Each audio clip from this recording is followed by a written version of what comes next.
नमस्कार. आम्ही आलो कोळे मैदानला. महाराष्ट्र केसरी मैदान आहे. मैदानचे एक आढावा घेण्यासाठी आलो आहे. तर आता ग्रामस्थ आहेत, तर सगळे उपस्थित आहेत. काय म्हणतात आढावाबद्दल बघूया. एक मिनिट. नमस्कार. नमस्कार. मैदानचा आढावा द्यायचा होता. बोल. सर्वांना नमस्कार. रामकृष्ण हरी. श्री संत गाडगेनाथ महाराज हे आमच्या कोळेगावचं ग्रामदैवत, संपूर्ण पश्चिम महाराष्ट्राचं श्रद्धास्थान. या महाराजांची वार्षिक यात्रा दरवर्षीच भव्य प्रमाणात संपन्न होत असते. पूर्वी बैल बाजाराची परंपरा या यात्रेला होती. अलीकडे बैल कमी झाल्यापासून बैल बाजार थांबला, परंतु यात्रा महाराजांच्यावरच्या श्रद्धेपोटी भव्य प्रमाणात संपन्न होत असते. या यात्रेनिमित्त दरवर्षीच या ठिकाणी बैलगाड्याच्या शर्यतीचं नेटकं आयोजन केलं जातं. त्यासोबतच क्रिकेट स्पर्धा, कुस्ती स्पर्धा, श्वान स्पर्धा याही स्पर्धांचं आयोजन केलं जातं. आपण आत्ता ज्या ठिकाणी उभे आहोत त्या ठिकाणी या वर्षीच्या यात्रेच्या बैलगाड्या शर्यतीचं जंगी मैदान या ठिकाणी आयोजित केलेलं आहे. या ठिकाणी 39वं वर्ष हे कोळ्यातल्या बैलगाडी शर्यतीच्या परंपरेचं आहे.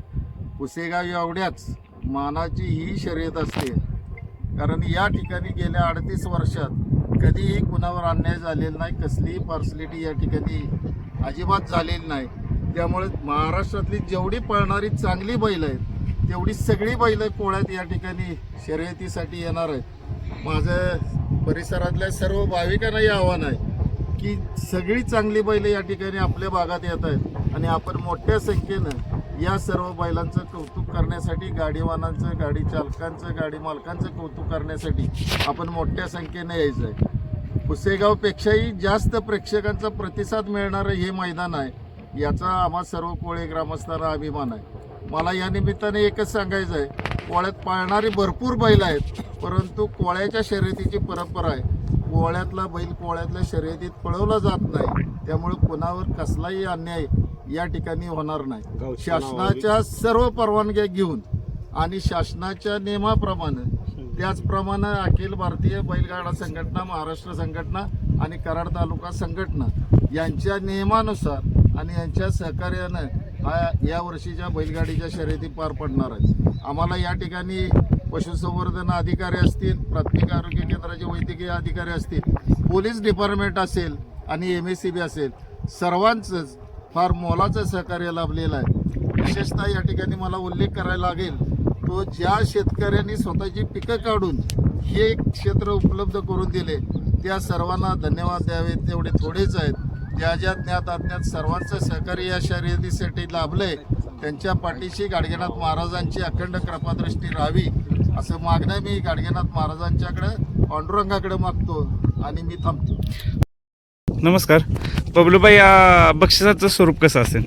संत गाडगेनाथ महाराजांच्या वार्षिक यात्रेनिमित्त सालाबादप्रमाणे सन 2025 39व्या वर्षातलं मैदान या ठिकाणी येत्या 11 तारखेला संपन्न होणार आहे.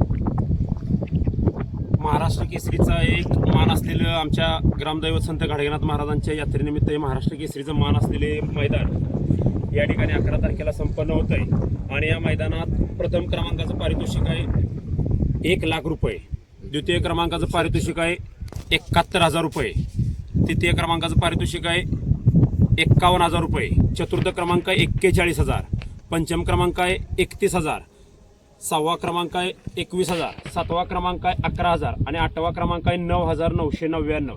त्याचबरोबर जी गाडी प्रथम क्रमांक करणार त्या गाडीच्या ड्रायव्हरला 15,000 रुपयाचा LED TV देऊन त्याचा या ठिकाणी सन्मानित करण्यात येणार आहे. त्याचबरोबर विजेत्या सर्व बैलगाडी मालकांना दोन सन्मान चिन्ह देऊन या ठिकाणी सन्मानित करण्यात येणार आहे. त्याचबरोबर 8 ड्रायव्हर असतील गाड्यांचे, त्या 8 ड्रायव्हरांना संपूर्ण पोशाख देऊन या ठिकाणी सन्मानित करण्यात येणार आहे. त्याचबरोबर प्रत्येक बैलगाडी ड्रायव्हरला सुद्धा या ठिकाणी सन्मान चिन्ह दिले जाणार आहे.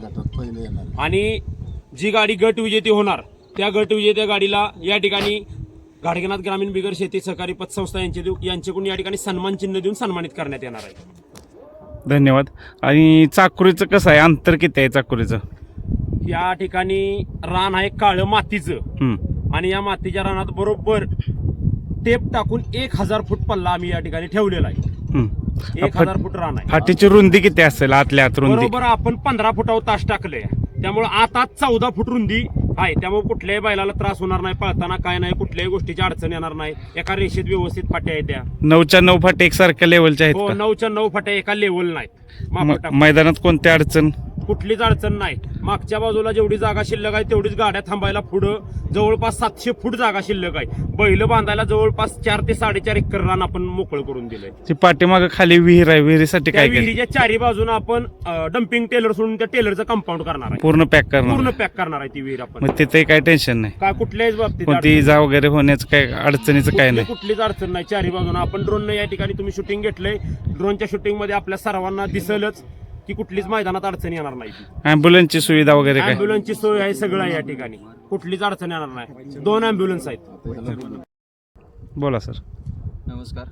ॲम्ब्युलन्ससाठी आपण स्पेशल एक चाकुरी ठेवलेली आहे, जेणेकरून समजा काही दुखापत झाली, एखाद्याला इजा वगैरे झाली तर ॲम्ब्युलन्ससाठी 2 मार्ग ठेवलेत. एक चाकुरी स्पेअरला ठेवली आहे की जेणेकरून आपल्याला त्या अपघातग्रस्तांना तात्काळ दवाखान्यात पोहोचवता येईल. पिण्याच्या पाण्यासाठी 2 टँकरची व्यवस्था केलेली आहे. एक मैदानाच्या पूर्व बाजूला राहील, एक पश्चिम बाजूला राहील, जेणेकरून आपले प्रेक्षक वर्ग असतील किंवा जे जनावरांचे मालक आहेत बैलांना पाणी वगैरे, पाण्याची वगैरे कसलीच अडचण येणार नाही अशा पद्धतीनं पाण्याचं टँकरचं ॲम्ब्युलन्सचं नियोजन केलेलं आहे. दवाखान्याची जी टीम आहे त्याच्यासाठी आपण स्वतंत्र कक्ष दिला आहे त्यांना. प्राथमिक आरोग्य केंद्राची सगळी टीम, पशुवैद्यकीय अधिकारी या दोन प्राथमिक आरोग्य केंद्र आणि पशुवैद्यकीय अधिकारी दोघांनाही एका बाजूला आपण सेपरेट बसायची व्यवस्था केली आहे की जेणेकरून समजा काय दुखापत झाली, अपघात झाला तर बैल असेल किंवा लोक असतील त्यांना तत्काळ ट्रीटमेंट मिळावी या उद्देशानं त्यांना आपण सेपरेट कक्ष दिलेला आहे. ऑनलाईन नोंदीची काय व्यवस्था आहे? या शर्यतीसाठी आपण ऑनलाईन नोंदणी चालू ठेवलेली आहे. 10 तारखेला म्हणजे शर्यतीच्या आदल्या दिवशी 10 तारखेला सायंकाळी 5पर्यंत ऑनलाईन नोंद चालू राहणार आहे.